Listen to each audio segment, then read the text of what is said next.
আজকের আলোচনা বিষয় হচ্ছে মধ্যযুগ কাকে বলে, আধুনিক যুগ কাকে বলে, কেন আমরা এই যুগটাকে আধুনিক যুগ বলবো নাকি দাজ্জালের যুগ বলবো, আর কেন কেন আমরা মধ্যযুগটাকেই সবচেয়ে শ্রেষ্ঠ যুগ বলবো, বললে কেন বলবো। আর আল্লাহ রাব্বুল আলামিন আমাদেরকে কোন বিধানের আওতায় দেখতে চান। আজকে যদি আপনি আমাদের সমাজের পরিসংখ্যান ঘাটেন, আপনি দেখবেন আমাদের সমাজের প্রধান সমস্যা হচ্ছে শিরক, আল্লাহ পাকের সাথে শিরক করা। হয়তো মনে হচ্ছে আপনার কাছে আমরা তো মুসলিম, আমরা করি না, কিন্তু মুসলিমদের মধ্যে অনেকেই করে, মুসলিমদের বাইরে তো অমুসলিমরা করছেই। ঠিক আজকে থেকে 1400 বছর আগে, 1500 বছর আগে যে আইয়ামে জাহেলিয়া ছিল, সে আইয়ামে জাহেলিয়াতেও মক্কার কাফের মুশরিকরা প্রধান যে পাপটা করতো সেটা হলো শিরক, আল্লাহর সাথে অংশীদার সাব্যস্ত করা। তারা লাত, ওজ্জা, হবল, মানাত এগুলোর পূজা করত। এখন আমরা হয়তো এটা করি না, মুসলিমরা, অমুসলিমরা করে, কিন্তু মুসলমান অনেকেই কালিমা পড়েও কবর পূজা করে, মাজার পূজা করে, আর অনেক শিরকের সাথে লিপ্ত, পশ্চিমা আদর্শের পূজা করে। আগে ছিল লাত, ওজ্জা, হবল, মানাত দেখা যেত ভিজিবল, এখন দেখা যায় ইনভিজিবল ইলাহ, যেমন ডেমোক্রেসি, সেকুলারিজম, কমিউনিজম, ন্যাশনালিজম, এগুলো ইনভিজিবল ইলাহ। আগে ছিল ভিজিবল ইলাহ, লাত, ওজ্জা, হবল, মানাত, আর এখন হচ্ছে ইনভিজিবল ইলাহ, যেগুলোর মানুষ পূজা করে, আনুগত্য করে, দাসত্ব করে। ইলাহ তাকেই বলা হয় যার মানুষ দাসত্ব করে। যেমন প্রবৃত্তি, নফসের প্রবৃত্তি, নফসের তাবেদারি করাটাকেও বলা হয়েছে নফসকে ইলাহ বানিয়ে নেওয়া। নফসের তাবেদারি করাকে বলা হয়েছে কোরআনে ইলাহ বানিয়ে নেওয়া, উপাসনা করা। কারো মন চাচ্ছে একটা অন্যায় করি, সে নফসের তাবেদারি করলো, তার মানে সে নফসকে ইলাহ বানিয়ে নিল। আর এখানে আমরা এই তন্ত্রমন্ত্রগুলো পূজা করি। ওই 1500 বছর আগের জাহেলি যুগে অর্থনৈতিক প্রধান সমস্যা ছিল রিবা, সুদ। রিবা মানে সুদ। এখন পুরো ওয়ার্ল্ডের ব্যাংকিং সিস্টেম হচ্ছে সুদ ভিত্তিক। কোনো দেশের সেন্ট্রাল ব্যাংক বাকি নাই যেটা সুদের আওতায় না। এবং সেই সেন্ট্রাল ব্যাংকগুলোর আন্ডারে যে ব্যাংকগুলো আছে, এনজিওগুলো আছে, সব সুদ ভিত্তিক। কেউ সরাসরি খায়, কেউ ঘুরায় খায়, এতটুকুই পার্থক্য, বাট সবাই সুদ খায়। ইভেন আমরা যে কারেন্সি ব্যবহার করি, কাগজের টাকা, ইলেকট্রনিক মানি, এর মধ্যেও সুদ আছে। আমরা কেউই সুদ থেকে বাইরে নাই। হয়তো এই কারণেই আমরা অনেক দোয়া করি, আমাদের অনেক দোয়া হয়তো কবুল হয় না, কোনো না কোনোভাবে আমরা সুদের সাথে সম্পৃক্ত। আপনি, আমি, এক্স, ওয়াই, জেড, এভরিবডি। যদি কেউ এখান থেকে বের হয়ে থাকতে পারে, সে নিঃসন্দেহে আল্লাহ পাকের বড় অলি, বুজুর্গ বান্দা, যাদের সংখ্যা কম। কারণ ওয়ার্ল্ডের ইকোনমিক ফাংশনটা এভাবেই তারা করেছে, সুদের বাইরে আপনি যেতে পারবেন না। কিন্তু এটাও আইয়ামে জাহিলিয়াতে সেই রিবার ধারক ও বাহক এই সভ্যতা। বরং আইয়ামে জাহিলিয়াতে সুদটা ছিল একটা লিমিটেড জায়গায়, এখন এটা পুরো ওয়ার্ল্ড ওয়াইড গ্লোবালাইজেশন হয়েছে। গ্লোবালাইজেশন আমরা যেটা বলি। এছাড়া আইয়ামে জাহিলিয়াতে কাগজের টাকার মতো প্রতারণা ছিল না। আইয়ামে জাহিলিয়াতে মানুষ কেনাবেচা করতো দিনার দিয়ে, দিরহাম দিয়ে, দিনার এবং দিরহাম দিয়ে, যার অন্তর্নিহিত মান ছিল, ইকোনমিক্সের ভাষায় বলে ইন্ট্রেন্সিক ভ্যালু ছিল, অন্তর্নিহিত মান ছিল। মানে একটা সোনার দিনারের মান এই দিনারের মধ্যেই আছে। আর কাগজের টাকা যত টাকায় আপনার সামনে থাকুক, এর মান এর ভিতরে নাই, অন্য কোথাও আছে। যেমন আপনি যদি এখন আজকে 5 ভরি গোল্ড কিনে রেখে দেন, নিঃসন্দেহে আপনি আজকে থেকে 10 বছর পরে লাভবান হবেন, সিম্পল, বেশি পাবেন। আজকে যদি আপনি 5 ভরি গোল্ডের সমপরিমাণ ক্যাশ বাসায় রেখে দেন, আজকে থেকে 10 বছর পরে এই ক্যাশের মান কমে যাবে। এতে করে আপনার শ্রমও চুরি হয়ে গেল, আপনার সম্পদও চুরি হয়ে গেল। ধরেন আপনি 1 লাখ টাকা রেখেছেন, 5 বছর পর দেখলেন সেটা হয়ে গেছে 50,000। আর ওই যে 50,000 চলে গেল, সেই 50,000 টাকা আর্ন করতে আপনাকে সময় দিতে হয়েছে, শ্রম দিতে হয়েছে, তাই না? ওইটা ভ্যানিশ হয়ে গেল গায়ে। শুধু আপনার সম্পত্তি চলে গেল না, আপনার সময়ও চলে গেল, শ্রমও চলে গেল। তাহলে এই পুঁজিবাদী অর্থ ব্যবস্থার সাথে যারা সম্পৃক্ত, তারা শুধু মানুষের সম্পদ ছিনিয়ে নিচ্ছে না, মানুষের শ্রম, সময়, রক্তও ছিনিয়ে নিচ্ছে। আমি কি বোঝাতে পারছি? হয়তোবা অনেক কথা একটু কঠিন মনে হতে পারে, প্রথমবার রিপিট করে কয়েকবার শুনলে ঠিক হয়ে যাবে। চল, এবং আজকে আমরা পড়াশোনা করতে গিয়ে দেখলাম পৃথিবীতে এখন রাইট নাও, আজকে পর্যন্ত পৃথিবীতে 2% পুঁজিবাদী মানুষ। কয় পার্সেন্ট? পুরো বিশ্বের পপুলেশনের মোট 2% পুঁজিবাদী মানুষ। বাকি 50 থেকে 60% মানুষের ইকোনমি, অর্থ ব্যবস্থাকে নিয়ন্ত্রণ করছে। 2% পুঁজিবাদী মানুষের কাছে যে পরিমাণ সম্পদ আছে জমা করা, এটা দিয়ে বাকি 50%কে খাওয়ানো যাবে। এটাকে বলা হয় ক্যাপিটালিজম। কি বলে? ক্যাপিটালিজম মানে পুঁজিবাদ।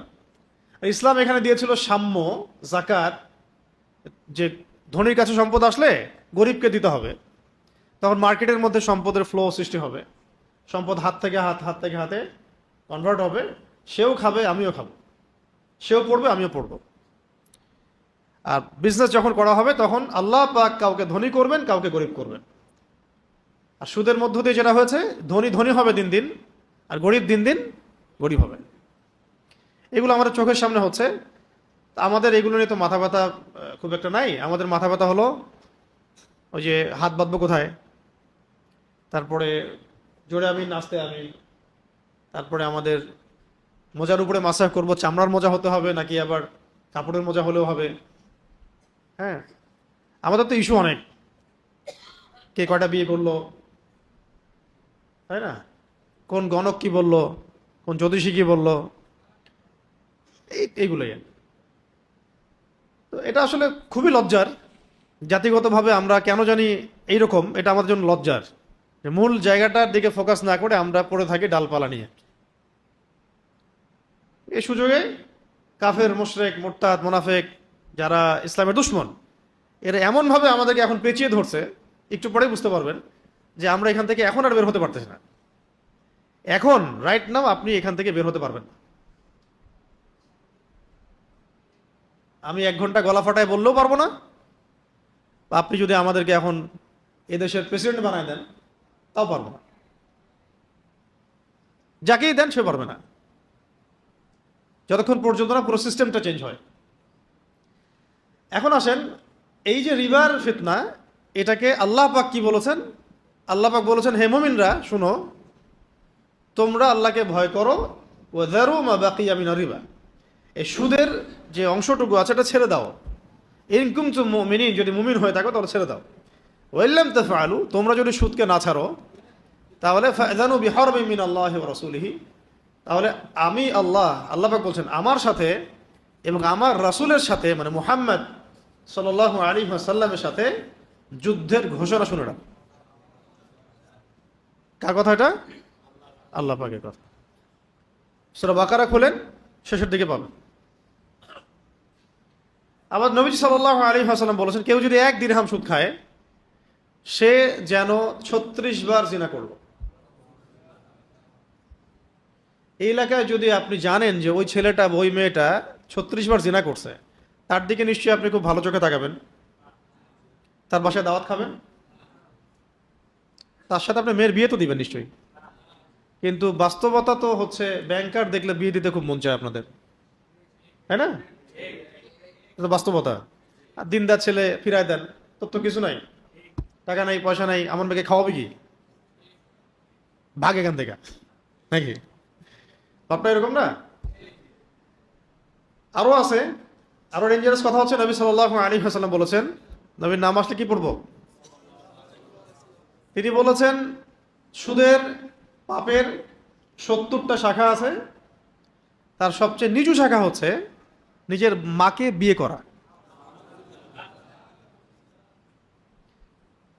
আরো বলেছেন তিনি সাল্লাল্লাহু আলাইহি ওয়াসাল্লাম, 4 শ্রেণীর মানুষকে আমি অভিশাপ দিলাম। কি দিলেন? অভিশাপ, লাআনা। যে সুদ খায়, যে সুদ দেয়, যে সাক্ষী থাকে, যে লিখে রাখে। যে খায়, যে দেয়, সাক্ষী থাকে, লিখে রাখে। ধরেন এখানে একটা পতিতালয় আছে, নাউজুবিল্লাহ, ধরেন একটা এলাকায় আছে, আছে তো অনেক জায়গাতেই, বাংলাদেশে তো আছেই, এবং এগুলো তো আবার কোনো সমস্যা না। সমস্যা হচ্ছে পুরুষ মানুষ যদি দুইটা বিয়ে করে তাহলে সমস্যা। পতিতালয়ে কোনো প্রবলেম না। 20 বছরের একটা ছেলে যদি বিয়ে করে তাহলে সমস্যা, 17 বছর একটা মেয়ে যদি বিয়ে করে তাহলে সমস্যা। 17 বছরের মেয়ে 10 বার জিনা করলে কোনো সমস্যা নাই, 20 বছরের ছেলে 10 বার জিনা করলে কোনো সমস্যা নাই। ও যদি স্বেচ্ছায় পতিতালয়ে যায় তাও কোনো সমস্যা নাই, কিন্তু ও যদি বিয়ে করে মহামুসিবত। শুধু শুধু বিয়ে নিয়ে যে জাহালাত আমাদের সমাজে, এটাই দূর হয় নাই। আমরা এখানে চাচ্ছি ইসলামী আইন বাস্তবায়ন করতে, আল্লাহর দিন কায়েম করতে। কত দীর্ঘ লড়াই আমাদের, ভাববেন বসে বসে। আমি দেখাচ্ছি, মানে এটা যে এই জাহালাতটুকুই যে যায় না, এটা দেখাচ্ছি আপনাদেরকে। ধরেন আমাদের এক ভাই, এই কাকে বলবো, আমাদের এক ভাইয়ের নাম আমি জানতাম, আমি কেমন ভাবতেছিলাম যে ওনার নাম আব্দুল্লাহ। আব্দুল্লাহ ভাই, ধরেন আব্দুল্লাহ ভাইয়ের বয়স হচ্ছে 25, কত, আর ভাই বিয়ে করছে একটা মেয়ের বয়স 40 বা 45। তারা সারা জীবন সুখে থাকলেও সমাজ সুখে থাকবে না। জাহালাত সমাজে কি জাহালাত, তাদের কোনো সমস্যা নাই, সমাজের সমস্যা, রাষ্ট্রের সমস্যা। আর একজন একজন আচ্ছা, আমার টপিক এটা না, সিরিয়াস টপিক, তো ওইদিকে কম কথা বলতে হবে। একটা একটা মেয়ের বয়স ধরেন 20 বছর বা 25 বছর, সে বিয়ে করেছে একজন পুরুষের বয়স 50। ইসলামে জায়েজ না? না জায়েজ, জায়েজ। তারা সারা জীবন সুখে থাকলেও সমাজ সুখে থাকবে না। আব্দুল্লাহ ভাই ধরেন একটা বিয়ে করছে, একটা বিয়ে দিলাম, ধরেন 30 বছর গিয়ে একটা বিয়ে করছে। এখন মাশাআল্লাহ তিনি আরো একটা করছে, ধরেন এটা সুন্নত না, একাধিক বিয়ে করা সুন্নত না, ফরজও না, জায়েজ। কথা বুঝবেন, এটা কি জায়েজ, বৈধ, হালাল, অবৈধ না। আবার এমন না যে করতেই হবে সুন্নত, এরকম না বিষয়। ওনার সামর্থ্য আছে, চাহিদা আছে, করছে। ওনারা সুখে আছে, সমাজ সুখে থাকবে না। ঠিক আছে? যদি ব্যভিচার হয়, জিনা হয়, তাহলে এটা নিয়ে কোনো কথা হবে না, হালালে গেলে কথা হবে। ধরেন একটা হারাম পতিতালয় কোথাও আছে, সেখানে কেউ চাকরি করে, কেউ ম্যানেজার, কেউ গার্ড, কেউ সিকিউরিটি গার্ড, কেউ দালাল। আর এই মানুষগুলোর বাসায় যদি আপনাকে দাওয়াত করা, আপনি খাবেন না? বুঝতে পারি নাই। ধরেন একটা এলাকায় একটা পতিতালয় আছে আর কি, ওখানে কেউ কাজ করে, ওয়ার্কার, কেউ ম্যানেজার, কেউ রেজিস্ট্রি করে, কেউ এগিয়ে দেয়, কেউ সিরিয়াল ওয়াইজ লিস্ট করে, কেউ অর্ডার নেয়, কেউ গার্ড, সিকিউরিটি গার্ড, কেউ নাইট গার্ড। একটা তো প্রতিষ্ঠান চলে, অনেক কিছু থাকে না? এখন এই প্রতিষ্ঠান বলে উদাহরণটা দিচ্ছি, এখানে যারা যারা জব করে, যারা কাজ করে, তাদের বাসায় আপনি দাওয়াত খাবেন না? কেন খাবেন না? আপনার ঘৃণা লাগবে, ঘৃণা লাগবে না? এর চেয়ে 70 গুণ বেশি পাপ হচ্ছে যারা সুদের সাথে সম্পৃক্ত। কি বুঝতে পারছি? আল্লাহ পাক আমাদেরকে সুদ থেকে বাঁচান। আমি বলতে চাচ্ছিলাম, আইয়ামে জাহিলিয়াতের সুদ আর এখনকার ওয়ার্ল্ডের গ্লোবাল সুদের মধ্যেও অনেক পার্থক্য আছে। তাহলে আমরা কি এই যুগটাকে খুব উন্নতি, অগ্রগতি, প্রগতির যুগ বলবো, না আসলে আইয়ামে জাহিলিয়াত বলবো? আচ্ছা, খুব মানে গায়ে লাগছে একটা কথা আমাদের আর কি, যে ইসলামিক স্বর্ণযুগকে একজন বলছেন, বা কিছু মানুষ বলছেন যে এটা মধ্যযুগ। তা মধ্যযুগ বলতে ওনারা কি বোঝাচ্ছেন সেটা তাদের কাছ থেকে ব্যাখ্যা নেওয়া দরকার। যদি তারা মধ্যযুগ বলতে এটা বুঝান যে আইয়ামে জাহেলিয়াত মানে ইসলাম আসার আগের যুগটাকে যদি তারা বলেন মধ্যযুগ, ঠিক আছে, কোনো তর্ক নেই তাদের সাথে, তারা শতভাগ সঠিক।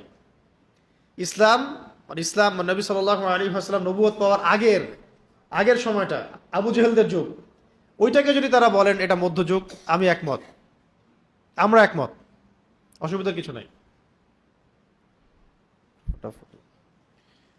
আর যদি ওনারা এটা মিন করেন যে ইসলাম আসার পরে রাসূল সাল্লাল্লাহু আলাইহি ওয়াসাল্লামের যুগ, সাহাবীদের যুগ, তাবেঈনদের যুগ, তাবেঈনদের যুগ, ইসলামের যে এই যে প্রায় ১,১২০০ বছর, এটাকে যদি তারা বলেন মধ্যযুগ, তাহলে আপনাদের সাথে আমাদের ঈমান আর কুফরের সম্পর্ক হবে। কি মিন